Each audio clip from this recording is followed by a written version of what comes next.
No espero ni pido que alguien crea en el extraño aunque simple relato que me dispongo a escribir.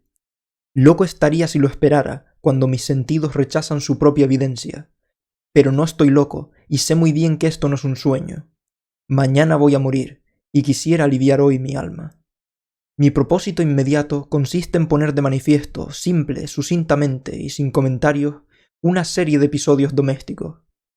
Las consecuencias de esos episodios me han aterrorizado, me han torturado y finalmente me han destruido.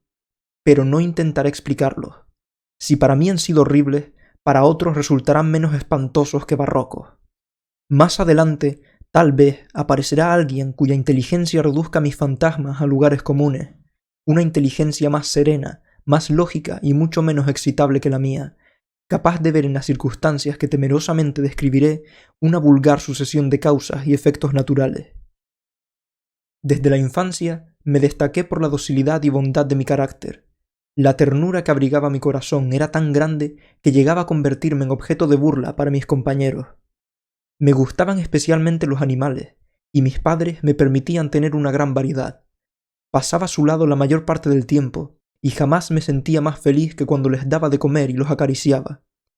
Este rasgo de mi carácter creció conmigo, y cuando llegué a la virilidad se convirtió en una de mis principales fuentes de placer. Aquellos que alguna vez han experimentado cariño hacia un perro fiel y sagaz no necesitan que me molesten explicarles la naturaleza o la intensidad de la retribución que recibía. Hay algo en el generoso y abnegado amor de un animal que llega directamente al corazón de aquel que con frecuencia ha probado la falsa amistad y la frágil fidelidad del hombre. Me casé joven y tuve la alegría de que mi esposa compartiera mis preferencias. Al observar mi gusto por los animales domésticos, no perdía oportunidad de procurarme los más agradables de entre ellos. Teníamos pájaros, peces de colores, un hermoso perro, conejos, un monito y un gato.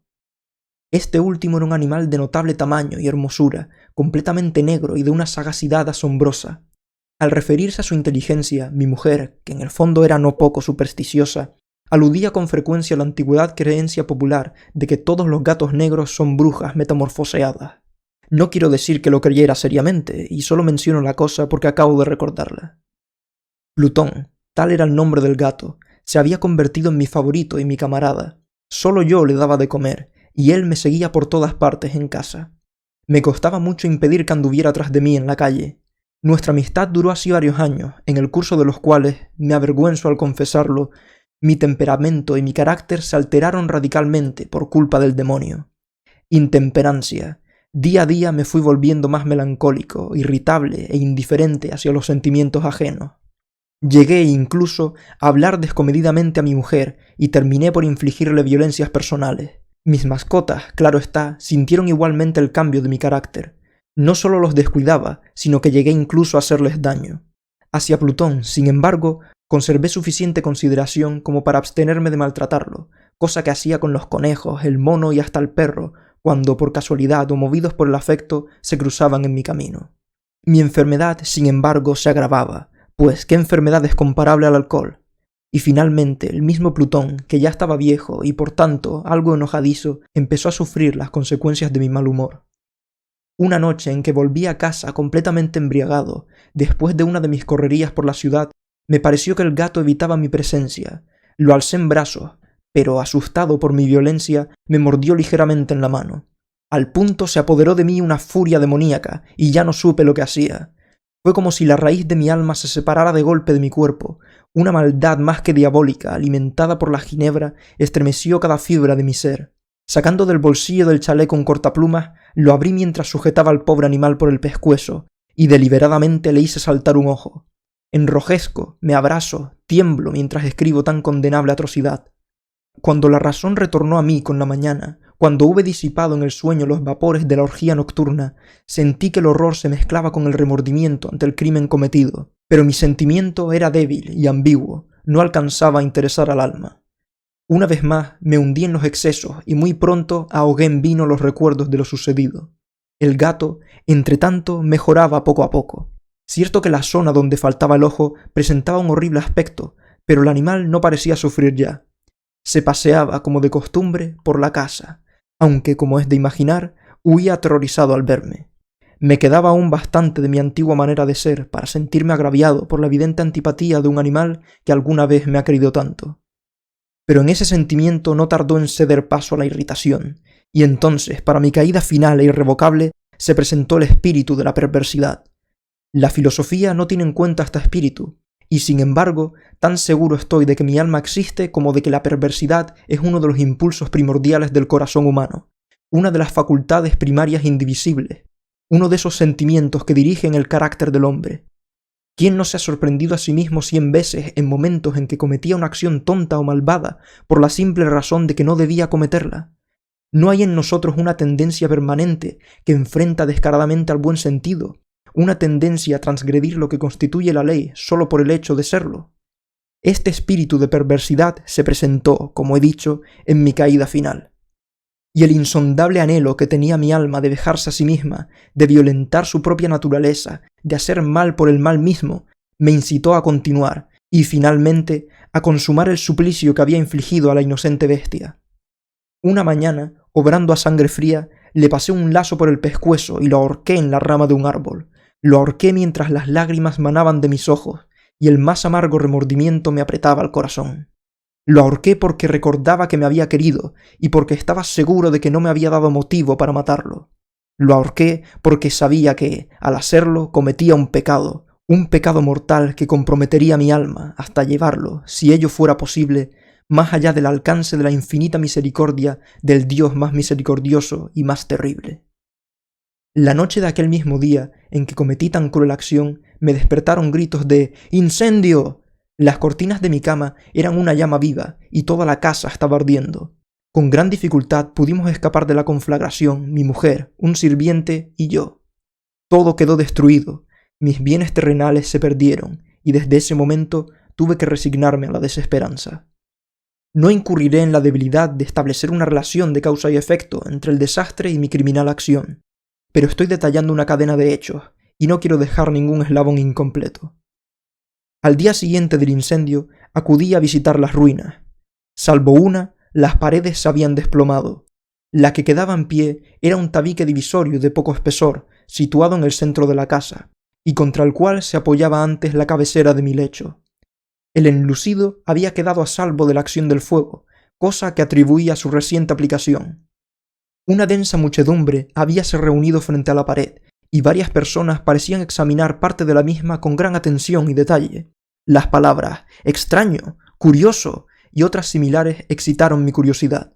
Al aproximarme vi que en la blanca superficie, grabada como un bajorrelieve, aparecía la imagen de un gigantesco gato. El contorno tenía una nitidez verdaderamente maravillosa.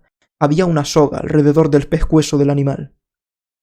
Al descubrir esta aparición, ya que no podía considerarla otra cosa, me sentí dominado por el asombro y el terror, pero la reflexión vino luego en mi ayuda. Recordé que había ahorcado al gato en un jardín contiguo a la casa. Al producirse la alarma del incendio, la multitud había invadido inmediatamente el jardín. Alguien debió de cortar la soga y tirar al gato en mi habitación por la ventana abierta. Sin duda, habían tratado de despertarme de esa forma. Probablemente la caída de las paredes comprimió a la víctima de mi crueldad contra el enlucido recién aplicado, cuya cal, junto con la acción de las llamas y el amoníaco del cadáver, produjo la imagen que acababa de ver. Si bien en esta forma quedó satisfecha mi razón, ya que no mi conciencia, sobre el extraño episodio, lo ocurrido impresionó profundamente mi imaginación.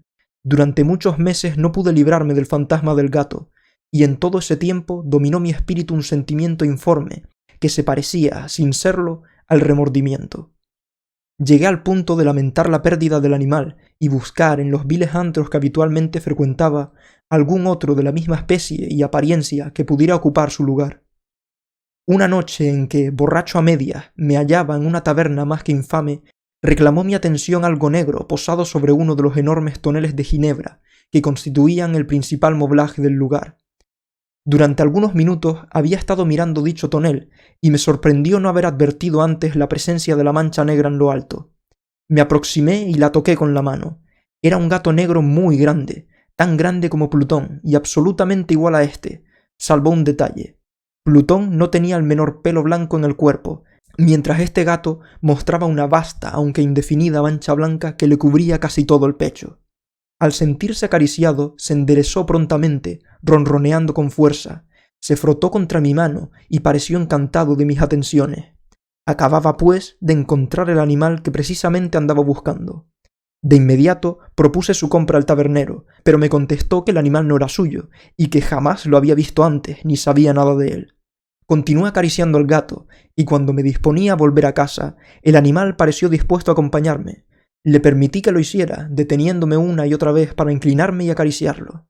Cuando estuve en casa, se acostumbró a ella de inmediato, y se convirtió en el gran favorito de mi mujer. Por mi parte, pronto sentí nacer en mí una antipatía hacia aquel animal. Era exactamente lo contrario de lo que había anticipado, pero, sin que pueda decir cómo ni por qué, su marcado cariño por mí me disgustaba y me fatigaba. Gradualmente, el sentimiento de disgusto y fatiga creció hasta alcanzar la amargura del odio. Evitaba encontrarme con el animal. Un resto de vergüenza y el recuerdo de mi crueldad de antaño me vedaban maltratarlo. Durante algunas semanas me abstuve de pegarle o de hacerle víctima de cualquier violencia, pero gradualmente, muy gradualmente, llegué a mirarlo con inexpresable odio y a huir en silencio de su detestable presencia, como si fuera una emanación de la peste. Lo que, sin duda, contribuyó a aumentar mi odio fue descubrir, a la mañana siguiente de haberlo traído a casa, que aquel gato, igual que Plutón, era tuerto. Esta circunstancia fue precisamente la que le hizo más grato a mi mujer, quien, como ya dije, poseía en alto grado esos sentimientos humanitarios que alguna vez habían sido mi rasgo distintivo y la fuente de mis placeres más simples y más puros. El cariño del gato por mí parecía aumentar en el mismo grado que mi aversión. Seguía mis pasos con una pertinacia que me costaría hacer entender al lector. Dondequiera que me sentara, venía a ovillarse bajo mi silla o saltaba a mis rodillas, prodigándome sus odiosas caricias. Si echaba a caminar, se metía entre mis pies, amenazando con hacerme caer, o bien clavaba sus largas y afiladas uñas en mis ropas para poder trepar hasta mi pecho. En esos momentos, aunque ansiaba aniquilarlo de un solo golpe, me sentía paralizado por el recuerdo de mi primer crimen, pero sobre todo, quiero confesarlo ahora mismo, por un espantoso temor hacia el animal. Aquel temor no era precisamente miedo de un mal físico, y sin embargo me sería imposible definirlo de otra manera. Me siento casi avergonzado de reconocer, sí, aún en esta celda de criminales me siento casi avergonzado de reconocer que el terror, el espanto que aquel animal me inspiraba, era intensificado por una de las más insensatas quimeras que sería dado a concebir. Más de una vez mi mujer me había llamado la atención sobre la forma de la mancha blanca de la cual ya he hablado, y que constituía la única diferencia entre el extraño animal y el que yo había matado. El lector recordará que esta mancha, aunque grande, me había parecido al principio de forma indefinida, pero gradualmente, de manera tan imperceptible que mi razón luchó durante largo tiempo por rechazarla como fantástica, la mancha fue asumiendo un contorno de rigurosa precisión. Representaba ahora algo que me estremezco al nombrar, y por ello odiaba, temía y hubiera querido librarme del monstruo si hubiese sido capaz de atreverme. Representaba, digo, la imagen de una cosa atroz, siniestra, la imagen del patíbulo. Oh, lúgubre y terrible máquina del horror y del crimen, de la agonía y de la muerte. Me sentí entonces más miserable que cualquier miseria humana. Pensar que una bestia, cuyo semejante había yo destruido desdeñosamente, una bestia era capaz de producir tan insoportable angustia en un hombre creado a imagen y semejanza de Dios. Ah, ni de día ni de noche pude ya gozar de la bendición del reposo.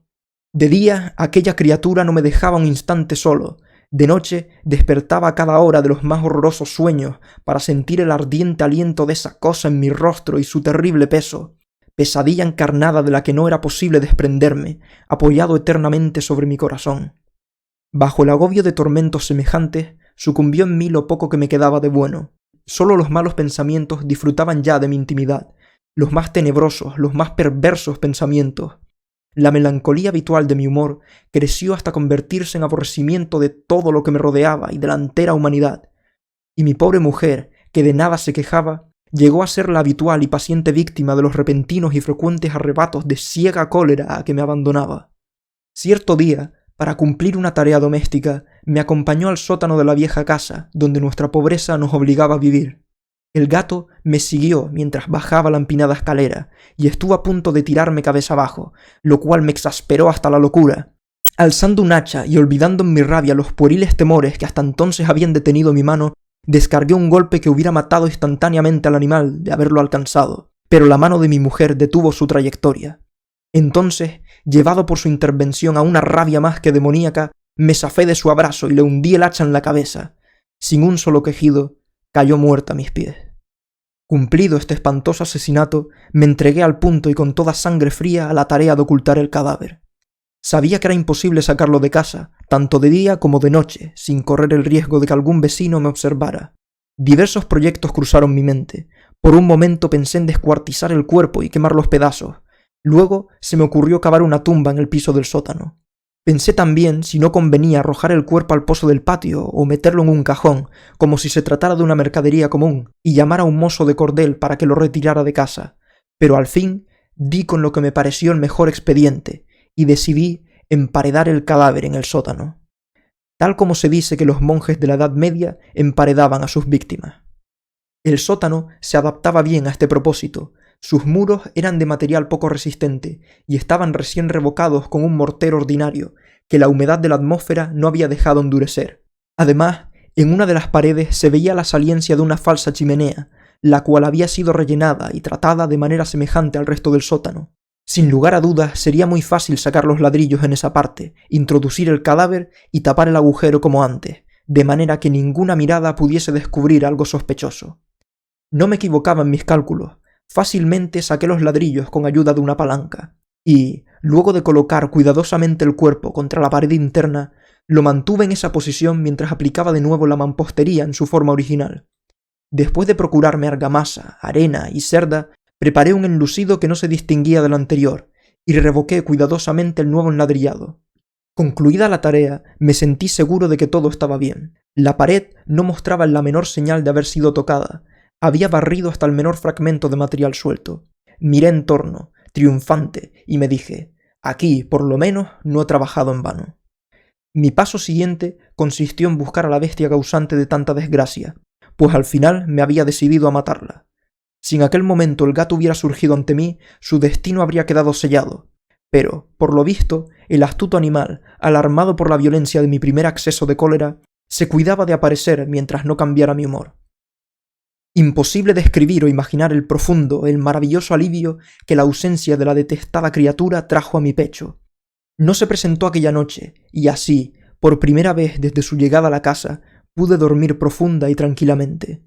Sí, pude dormir, aún con el peso del crimen sobre mi alma. Pasaron el segundo y el tercer día, y mi atormentador no volvía. Una vez más respiré como un hombre libre. Aterrado, el monstruo había huido de casa para siempre. Ya no volvería a contemplarlo. Gozaba de una suprema felicidad, y la culpa de mi negra acción me preocupaba muy poco. Se practicaron algunas averiguaciones, a las que no me costó mucho responder. Incluso hubo una perquisición en la casa, pero, naturalmente, no se descubrió nada. Mi tranquilidad futura me parecía asegurada. Al cuarto día del asesinato, un grupo de policías se presentó inesperadamente y procedió a una nueva y rigurosa inspección. Convencido de que mi escondrijo era impenetrable, no sentí la más leve inquietud. Los oficiales me pidieron que los acompañara en su examen. No dejaron hueco ni rincón sin revisar. Al final, por tercera o cuarta vez, bajaron al sótano. Los seguí sin que me temblara un solo músculo. Mi corazón latía tranquilamente, como el de aquel que duerme en la inocencia. Me paseé de un lado al otro del sótano. Había cruzado los brazos sobre el pecho y andaba tranquilamente de aquí para allá. Los policías estaban completamente satisfechos y se disponían a marcharse. La alegría de mi corazón era demasiado grande como para reprimirla. Ardían deseos de decirles, por lo menos, una palabra como prueba de triunfo y confirmar doblemente mi inocencia. «Caballeros», dije por fin, cuando el grupo subía la escalera, «me alegro mucho de haber disipado sus sospechas. Les deseo felicidad y un poco más de cortesía. Dicho sea de paso, caballeros, esta casa está muy bien construida». En mi frenético deseo de decir alguna cosa con naturalidad, casi no me daba cuenta de mis palabras. «Repito que es una casa de excelente construcción. Estas paredes ya se marchan ustedes, caballeros. Tienen una gran solidez». Y entonces, arrastrado por mis propias bravatas, golpeé fuertemente con el bastón que llevaba en la mano sobre la pared del enladrillado, tras de la cual se hallaba el cadáver de la esposa de mi corazón. «Que Dios me proteja y me libre de las garras del archidemonio». Apenas había cesado el eco de mis golpes cuando una voz respondió desde dentro de la tumba. Un quejido, sordo y entrecortado al comienzo, semejante al sollozar de un niño, que luego creció rápidamente hasta convertirse en un largo, agudo y continuo alarido, anormal como inhumano, un aullido, un clamor de lamentación, mitad de horror, mitad de triunfo, como sólo puede haber brotado en el infierno de la garganta de los condenados en su agonía y de los demonios exultantes en la condenación. Hablar de lo que pensé en ese momento sería locura. Presa de vértigo, fui tambaleándome hasta la pared opuesta. Por un instante, el grupo de hombres en la escalera quedó paralizado por el terror. Luego, una docena de robustos brazos atacaron la pared, que cayó de una pieza. El cadáver, ya muy corrompido y manchado de sangre coagulada, apareció de pie ante los ojos de los espectadores. Sobre su cabeza, con la roja boca abierta y un único ojo llameante, estaba agazapada la horrible bestia cuya astucia me había inducido al asesinato y cuya voz delatora me entregaba al verdugo. Había emparedado al monstruo en la tumba.